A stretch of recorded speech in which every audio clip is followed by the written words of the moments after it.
My husband and I were just doing normal shopping.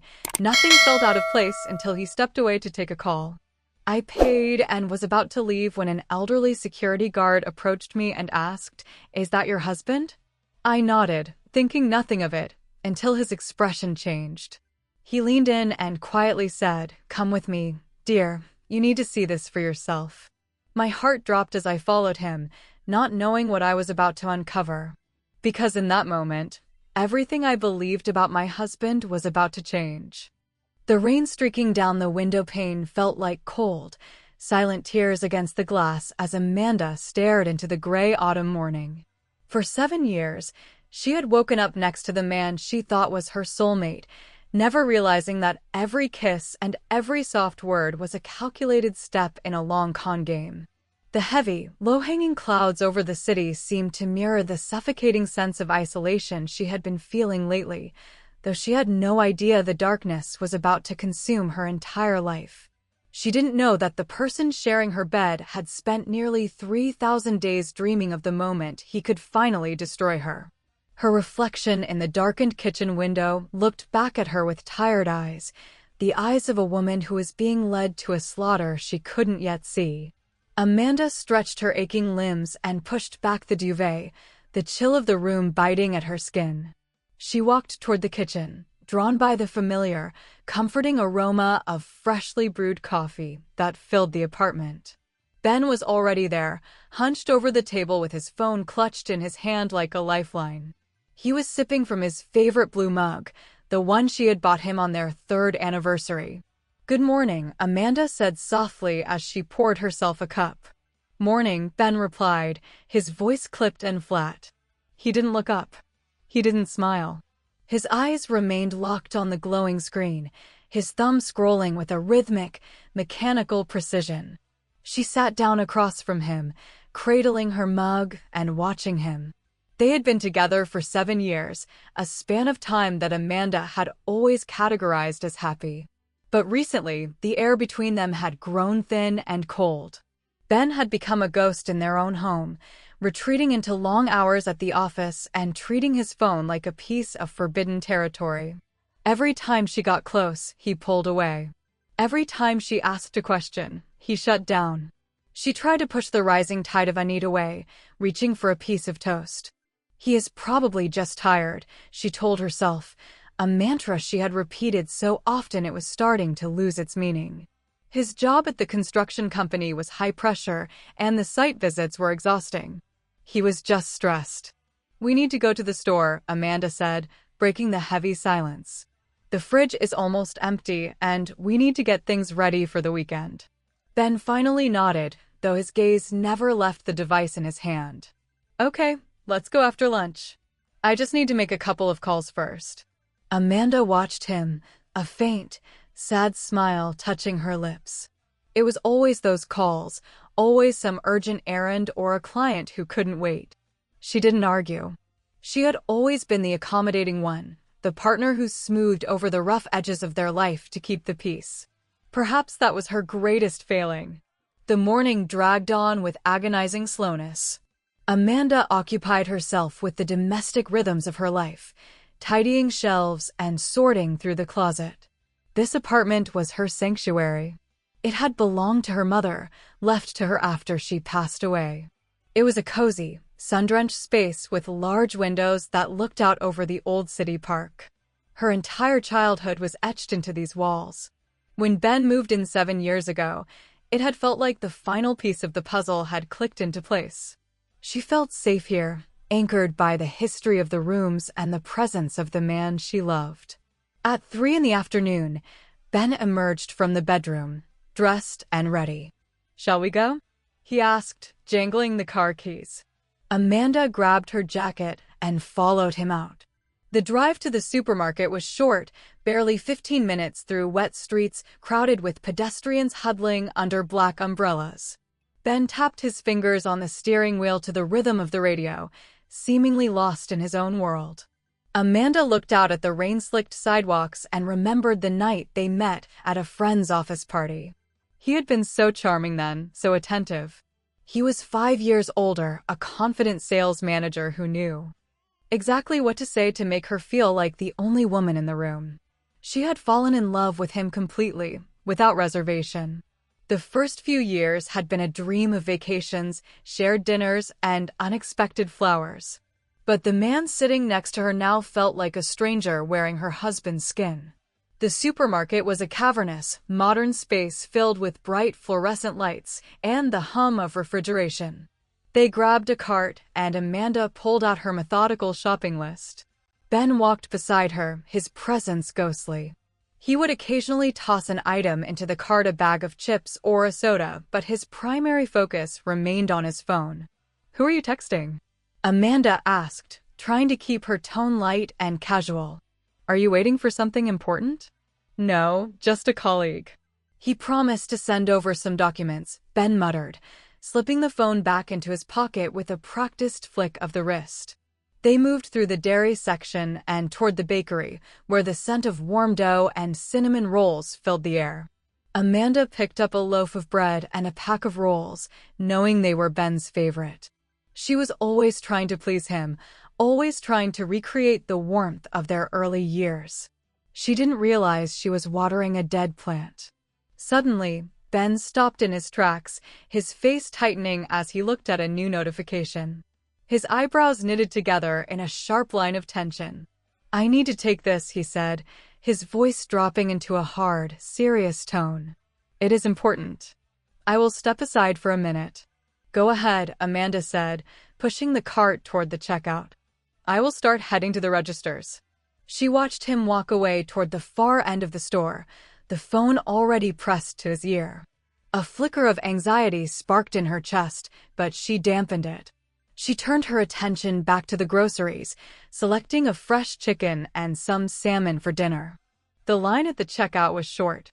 Amanda stood behind an elderly woman, staring at the magazine racks.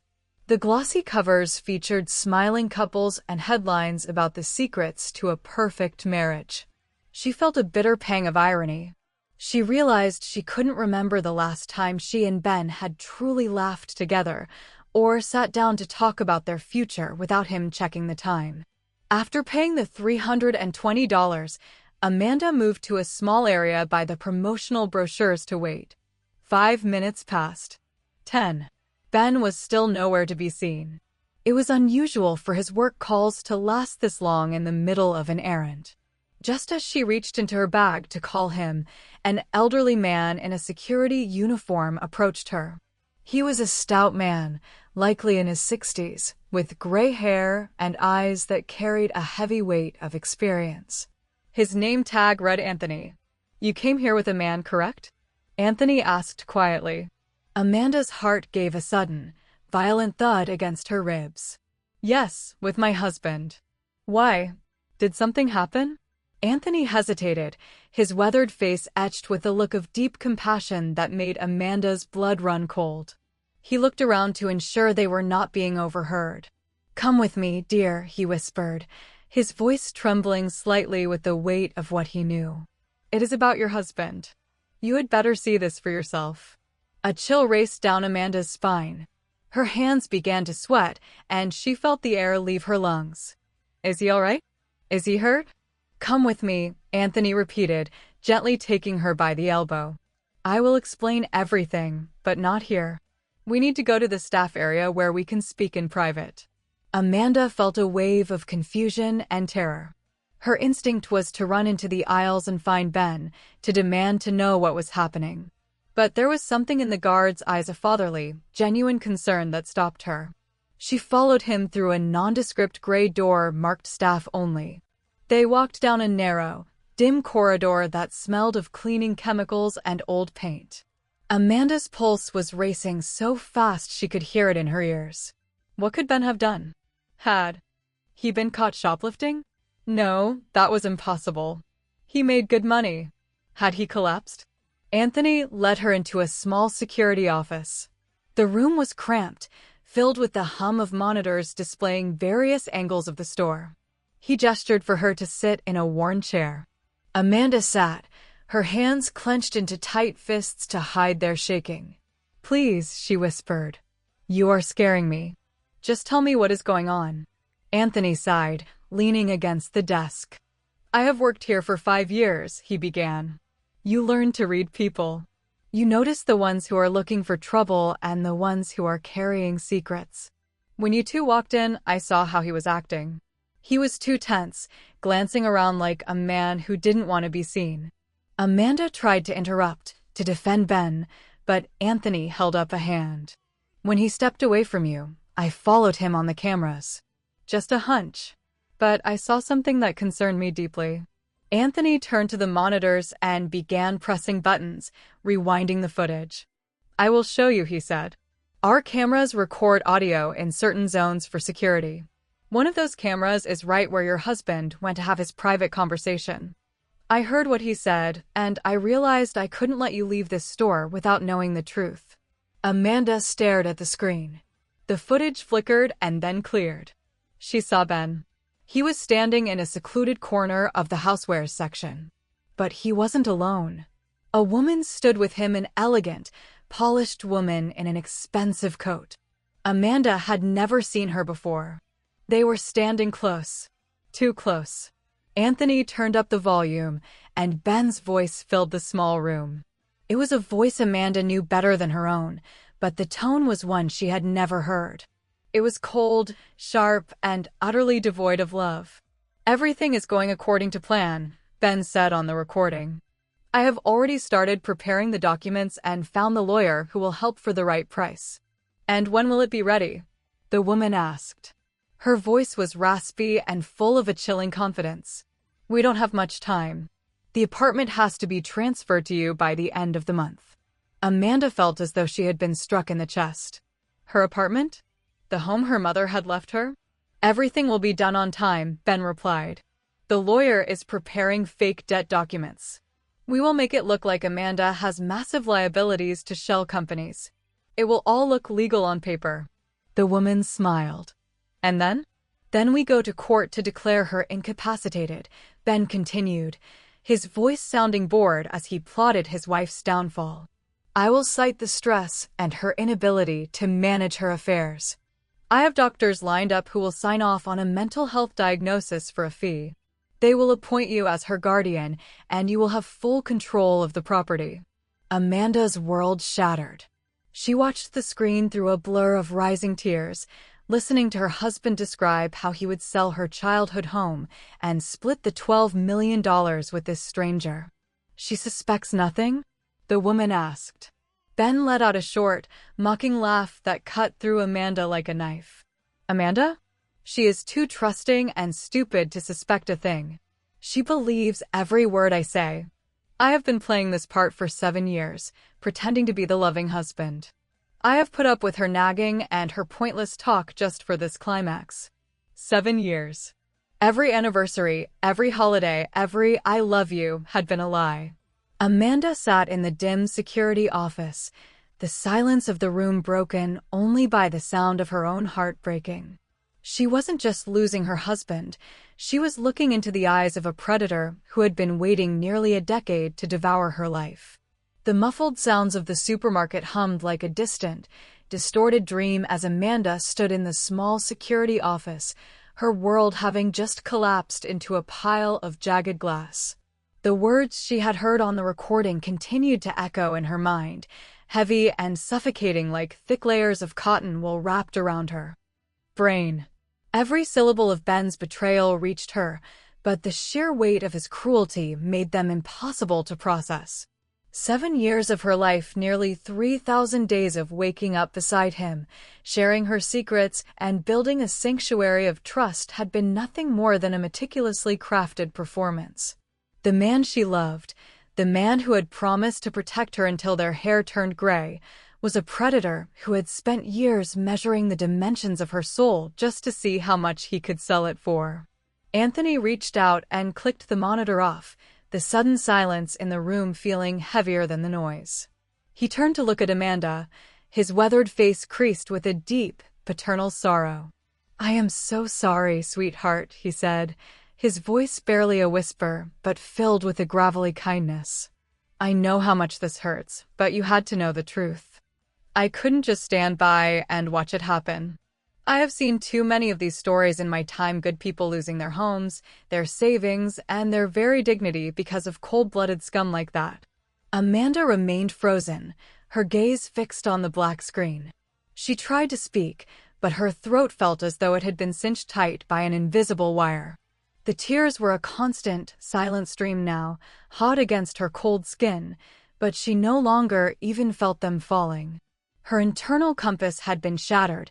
North was no longer north, and the man waiting for her at the exit was no longer her husband. "You have to act quickly now," Anthony continued, his tone shifting to one of firm necessity. "You have the evidence. This recording is logged in our store's digital system, complete with a verified timestamp and certification. It is official material. With this proof, you can shield yourself, but you must move before they take the first step of their plan." Amanda finally looked up at him. Her eyes were a raw, bloodshot red, and her skin was the color of parchment. "What am I supposed to do?" she whispered, her voice cracking. "I don't know how to do any of this." Anthony moved from the desk and crouched down in front of her so they were eye to eye. He placed a large, calloused hand on her shoulder, anchoring her to the moment. "Right now, you are going to take your phone and record this footage directly from the monitor," he said with a steadying firmness. "I will help you. This will be your personal copy of the evidence. Then you are going to walk back out onto that sales floor as if nothing has changed. You cannot let him see the cracks. He must not suspect that the mask has fallen." "I can't," Amanda breathed, her chest heaving. "I can't stand next to him and pretend. I'm not an actress, Anthony. I'm just a wife." "You can and you will," Anthony insisted. "You are far stronger than you realize. I will be right there watching the cameras. You'll go to him and say you were delayed by a formality, a receipt check, or a random bag search. He is so arrogant he won't suspect a thing. And then we call the police." Amanda nodded slowly, and as she did, the paralyzing chill of her grief began to give way to something hot and sharp. It started as a small spark in the center of her chest, a flicker of pure, unadulterated rage. How dare he? How dare he treat her life like a business transaction? She had cared for him through illnesses, supported him through his stresses, and loved him with a purity he clearly didn't deserve. All that time, he was calculating the square footage of her mother's apartment and weighing it against a bribe for a judge.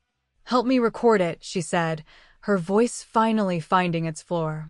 "Do it now." Anthony took her phone and navigated the settings with practiced ease. He pointed the lens at the monitor and replayed the segment where Ben and the elegant woman discussed the fake debts and the plan to have Amanda declared mentally incompetent. Amanda watched the screen of her phone, seeing her life being bartered away in high definition. "It's done," Anthony said, handing the device back. "You have the proof. Now, save it everywhere. Email it, upload it to the cloud, send it to a friend.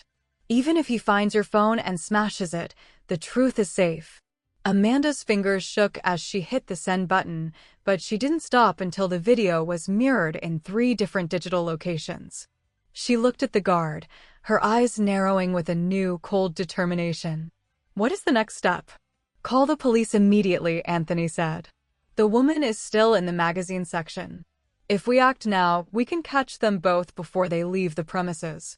Between our store footage and your recording, the evidence is airtight." Amanda took a breath that felt like the first real lungful of air she'd had in years. She wasn't a victim anymore. She was a witness. She dialed the emergency number and, with a clarity that surprised even her, explained the situation to the dispatcher. She detailed the attempted fraud, the conspiracy to forge documents, and the current location of the suspects. "They're on their way," Amanda told Anthony as she lowered the phone. 10 minutes. "Good," Anthony replied. "I'll go back out and keep a visual on them. If they try to head for the parking lot, I'll find a way to stall them. You stay here. Find your center. When the sirens arrive, we go out together." Left alone in the small office, Amanda stared at the grid of monitors. She watched Ben on the screen, He was pacing near the exit now, his face pinched with a petty annoyance because his stupid wife was taking too long. She watched the woman in the magazine aisle, calmly flipping through a glossy pages while waiting for the payout of a lifetime. Amanda splashed her face with cold water from the small sink in the corner, dabbing her skin dry. She looked at her reflection pale, devastated, but standing. Her phone rang, vibrating against the desk. It was Ben. She hesitated for a heartbeat, then answered. Hello? Where the hell are you? Ben's voice was sharp with irritation. I've been looking for you for 10 minutes. Did you get lost looking for cereal? I'm sorry, Amanda said, marveling at how steady she sounded. The security guard stopped me. There was some issue with the receipt, a system error where something was scanned twice. They're sorting it out now. The receipt? Ben grumbled. Just hurry up. I have things to do today. I'm sure you do, Amanda thought, her jaw tightening. I'll be there soon. She hung up and watched him on the monitor as he pocketed his phone. He looked like any other husband waiting for a wife, but to Amanda, he looked like a monster in a department store jacket. Suddenly, the faint wail of sirens cut through the gray afternoon outside.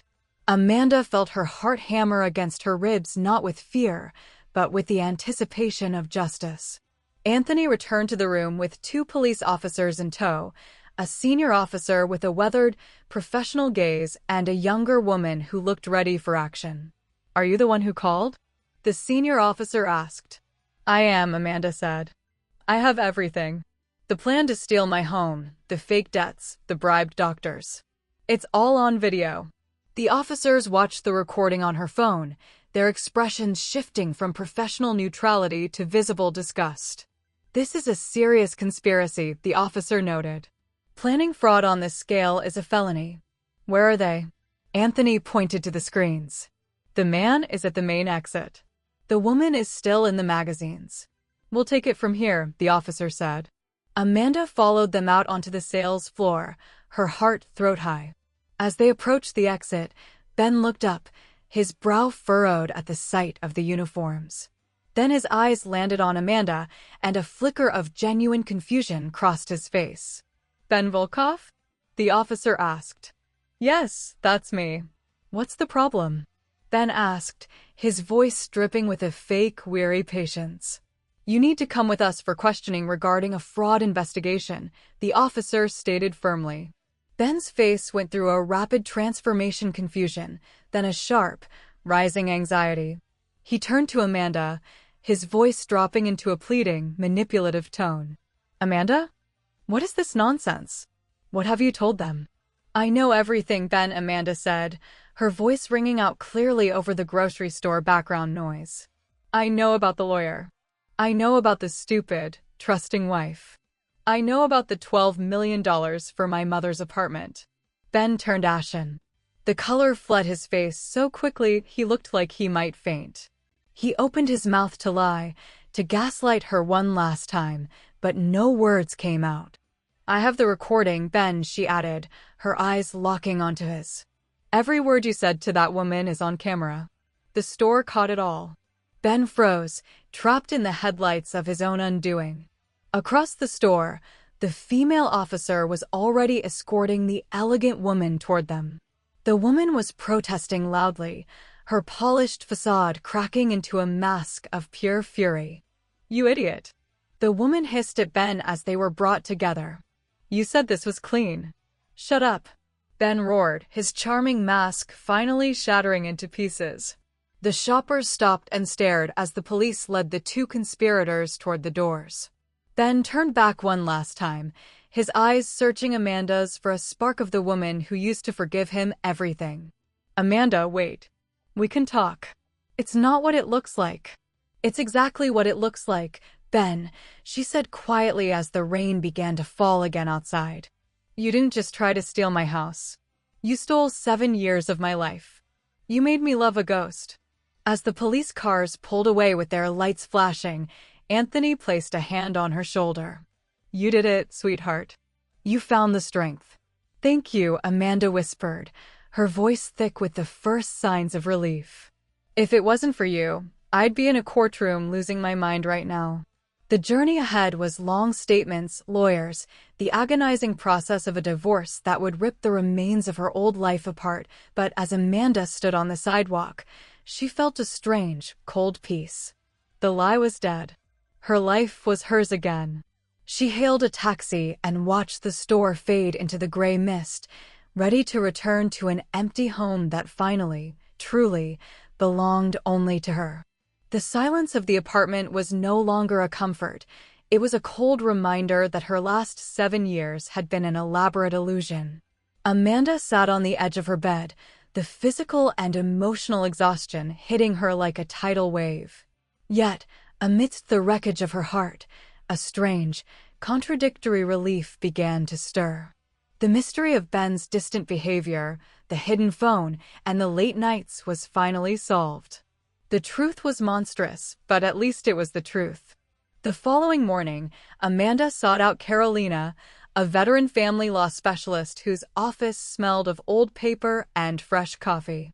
Amanda laid bare every detail of the 7-year charade, the supermarket recording, and the chilling conversation she had witnessed. Carolina listened with a grim, professional focus. "You did exactly the right thing," the lawyer affirmed. "That recording is a diamond in a legal storm." In the frantic weeks that followed, Amanda lived in a blur of notary offices, police interviews, and property registries. Her friend Chloe became her lifeline, arriving with wine and chocolates to remind her that she wasn't the monster Ben was. The investigation soon revealed the depth of the rot. Ben and his accomplice, Mia Miller, had already forged loan documents and faked Amanda's signature. They had targeted her before they even met, viewing her childhood home as a $10 million investment.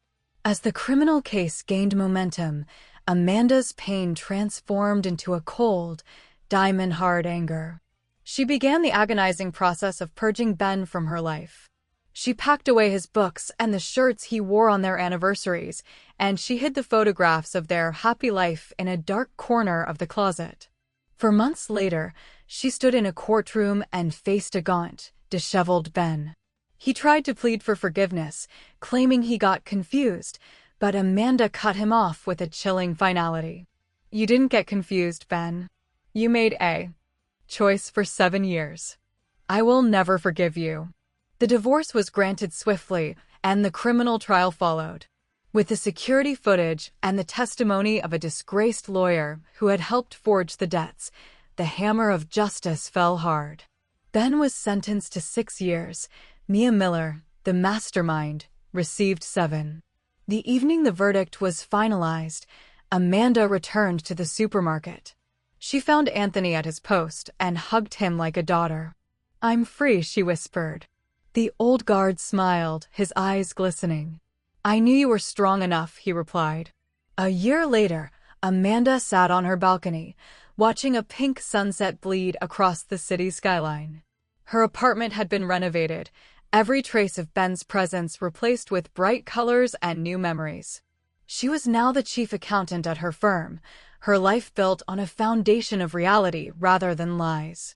She had even begun dating Thomas, a kind engineer who respected her boundaries and her past. As her phone buzzed with a sweet message from him, Amanda smiled.